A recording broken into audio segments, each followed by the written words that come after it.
You are now listening to the Pelicans Post Game Report. Flash Report. Yo, what up, people? So, I have finally gotten over my hangover in the in-season semifinals loss to the Lakers. I know, it's bad. Okay, sort of. I don't know. But I'm cleared. I am cleared. And I'm ready to talk Pelicans basketball. But before we do that, shout out to PPR, Big Q in DC. I am Lexxah Drew, a contributor for the PPR podcast team. Kudos to all the listeners. Appreciate y'all tuning in. So, the Pelicans have won 4 straight since that atrocious, depressing, awful, any other word you can think of along those lines, loss against the Lakers. The Pels have since beat the T-Wolves, the Wizards, the Hornets, and the Spurs, and hopefully adding a 5th straight win against the Grizzlies. But although the Pels are on a nice winning streak, it's important that fans don't get too high on the streak, because it is to be expected. We should expect to win against way below 500 teams, for those who didn't know. And I'm not getting excited about that. I like to think that there's a standard that is upheld when beating teams like this.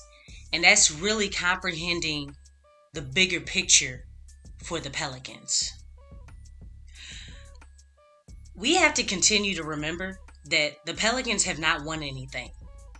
Zion Williamson has said this many times. The Pelicans have not obtained the respect around the league, being a legitimate threat.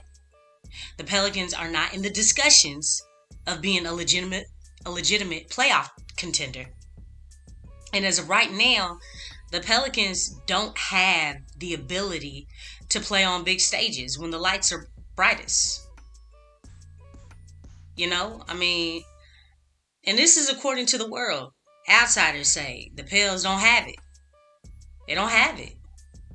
And, you know, obviously we know the situation with Draymond Green, but I'm still not letting go of what Draymond Green said about this team. We ain't built like that. I have a great issue with that statement right there. And I'd like to think that the Pelicans would have an issue with that statement. Like, it fuels them to prove that, hey, we are built like that. But as of right now, the Pelicans are not consistent enough. So, as you can see, the Pels have a whole lot to prove to the world and themselves. Not to mention the fan base. The biggest thing is, what is the goal that this team is trying to accomplish? Let me tell you something. I ain't trying to be no borderline playing team. That playing junk has gotten old, quick, fast, and in a hurry. Like, Zion Williamson has continuously said that the Pels want to be a playoff contender. And I believe they can and will. I think it's the win, W-H-E-N. I think it's that part that has that question mark. But it's going to be a lot of work. This isn't going to be an easy feat. This isn't going to be a walk in the park. The Pels have to get rid of that laid back attitude. That mellow attitude is not what's up.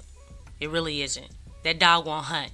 If this team is to first make the playoffs and perform at a high level in a 7-game series and so on and so forth in each round, if they are to make it that far. The team has to get to the point where they are playing with a chip on their shoulder and the chip never leaves their shoulder. Gotta adopt playing with the edge. Every practice and every game day. Sometimes I feel like the mentality of this team is collectively small-minded. And I'm not trying to be belittling or down in the team or anything, But the mentality of what this team can be, it's not big enough.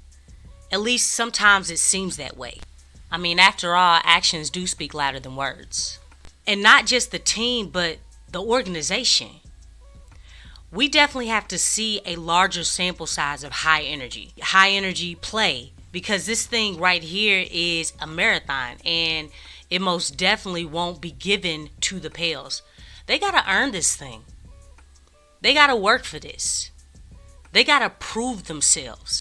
I mean, the disrespect for this team is real. I've mentioned this in past, shows. Pelicans haven't truly been battle tested, displaying the mental fortitude to compete with the upper echelon teams in the league. It's an air, a confidence, and not just knowing how to win, but knowing how to win, if that makes sense. Pels got to continue to win games that they're expected to win, and win games when there's a low probability of winning. Those teams with the high win percentages, no matter who they face, is where the Pels want to be. That's the level of respect this team needs to get to. And they can get there. It's just discipline and focus. Henceforth, that's why they had that players only meeting during that 5-game losing streak. And staying focused on the big picture. Look, if the goal is celebrating this winning streak or beating below 500 teams, then the standard for this team is low. I'd like to think this team has a higher calling to play and succeed at a higher level. Playing basketball at a higher level. At the highest level. And it's still early, but the Pelicans do have an opportunity to make a jump this month to boost confidence, greatly improve chemistry, elevate level of play and performance, rack up these wins, and by the end of this month, be a top 4 seed in the West. It's very feasible, very attainable. Every game is prime time. That's how this team needs to think. Every game is prime time. Treat it like that. Because it's not about that game. It's not about the now. It's about the bigger picture. It's about the light at the end of the tunnel. Speaking of prime time, that game on December 31st, Pelicans got a score to settle and seek revenge to gain somewhat of their honor. And yes, it's that serious. And if you don't know what I'm talking about, go check the schedule. Go check the schedule to see who we play on that day. But that's all I got for y'all. Like, share, and subscribe to the channel. I didn't get into specifics, but tell me in the comments what you feel the bigger picture is for the Pelicans. I am Lexxah Drew, and I'm out, y'all. Subscribe now and stay up to date for all things New Orleans Pelicans.